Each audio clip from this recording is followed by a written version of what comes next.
In today's world, many parents are deeply committed to providing a better life for their children. They dedicate themselves wholeheartedly to raising their children in a healthy environment, ensuring they grow up to be responsible adults. The first priority for many parents is to see their children settled, married, and eventually having families of their own. In later years, they hope to enjoy a peaceful life surrounded by their grandchildren, filled with family happiness. Throughout each stage of life, parents give selflessly without expecting anything in return. Yet many children take these sacrifices for granted, assuming that their parents are obligated to support them. If parents don't meet these expectations, they are often labeled as selfish. Some children even threaten not to care for their parents in old age, leaving many parents feeling disheartened. Aunt Jo, now 58, feels particularly strongly about this. She used to spoil her son, helping him with every detail of his life, buying him a car, a house, and even assisting with his wedding. After retiring, she spent 3 years caring for her son's child. Now that the child is in kindergarten, Aunt Jo wanted to travel with her husband.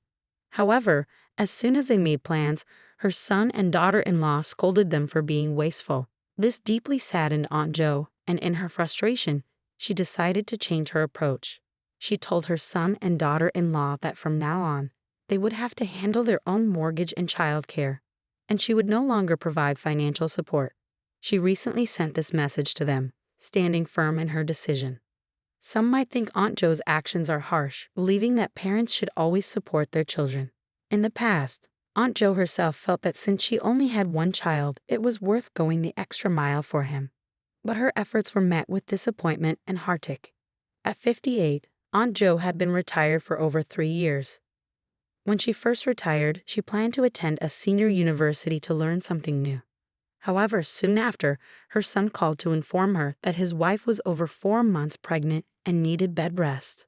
He asked Aunt Jo to come and take care of her. Hearing that her daughter-in-law was expecting a second child, Aunt Jo and her husband were thrilled, especially since their first grandchild was a precious grandson. They had always hoped for a granddaughter.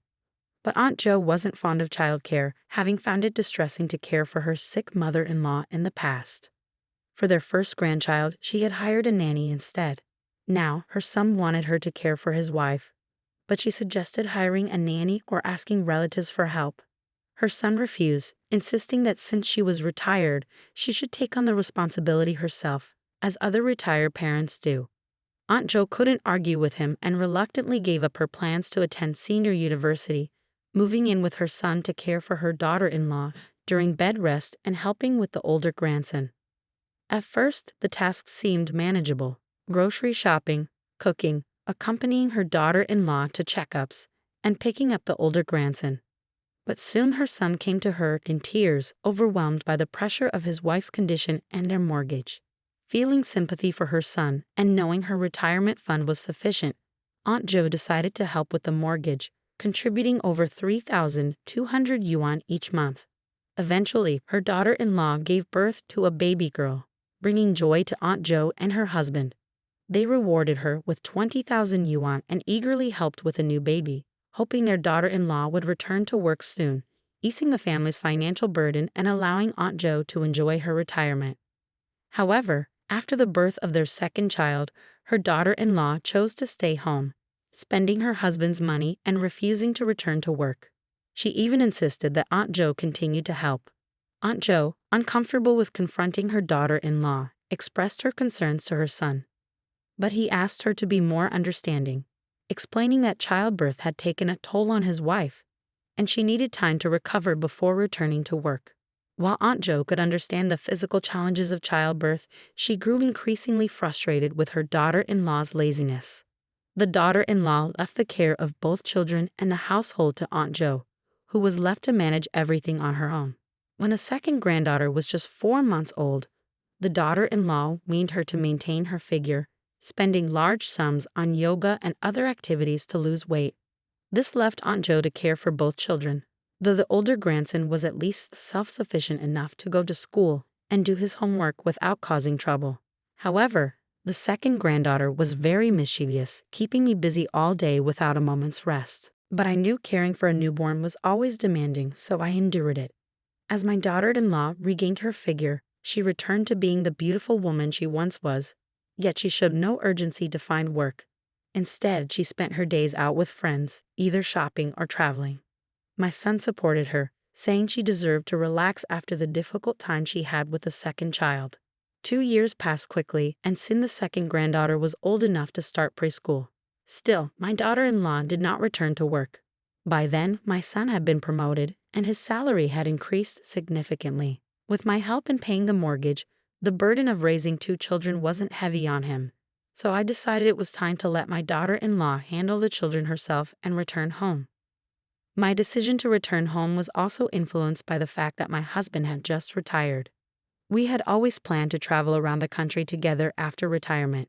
Actually, we don't travel every day. It's about twice a month, with expenses controlled around 3,000 yuan per trip. My husband's retirement salary is higher than mine, at 5,000 yuan per month, and we also have considerable savings. So these trips were not extravagant for us and didn't affect our living standards. Initially, my son and daughter-in-law didn't know about our travel plans. After 2 months, when they noticed we had traveled 4 or 5 times, they became unhappy. My son called and said that since we had so much free time, we should help them with childcare. He also mentioned that his wife was becoming very haggard from taking care of 2 children. Hearing my son's emotional appeal, I was tempted to retort. After all, I had taken care of 2 children on my own without complaining. Now that the children were in school, why was he finding it so difficult? Moreover, did he expect us to come over and act as servants? I didn't express these grievances but gently told my son that during school vacations, we could have the children stay with us.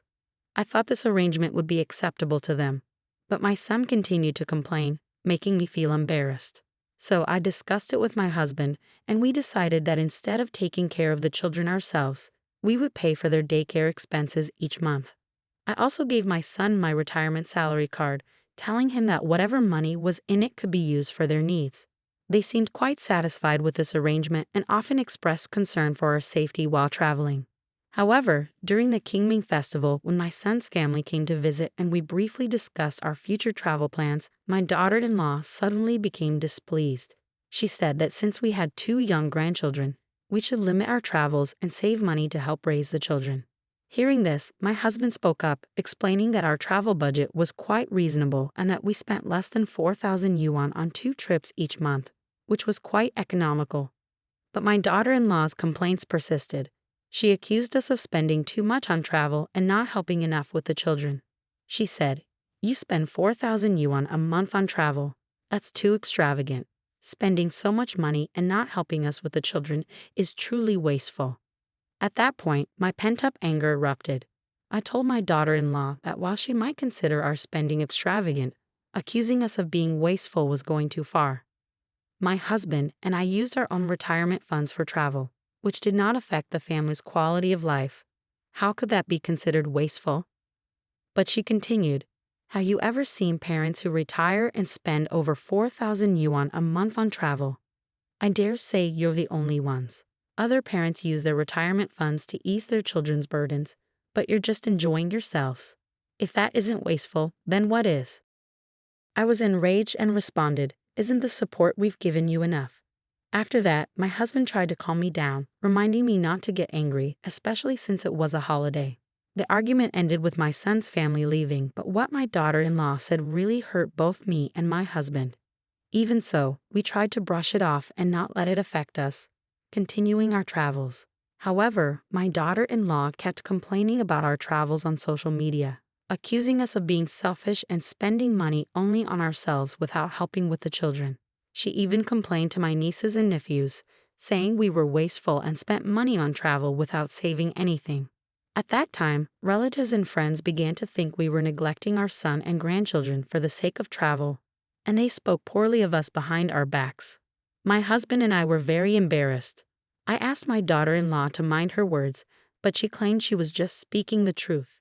My son, whom I had raised single-handedly, also sided with his wife against me. Seeing their united front, I couldn't hold back anymore and decided to stop indulging them. That night, I sent a message to my son, saying that from the next day onward, I would take care of my own finances and not give them another penny. No matter how my son and daughter-in-law reacted, I didn't answer their calls. The next day, I went to the bank and changed the password on my salary card.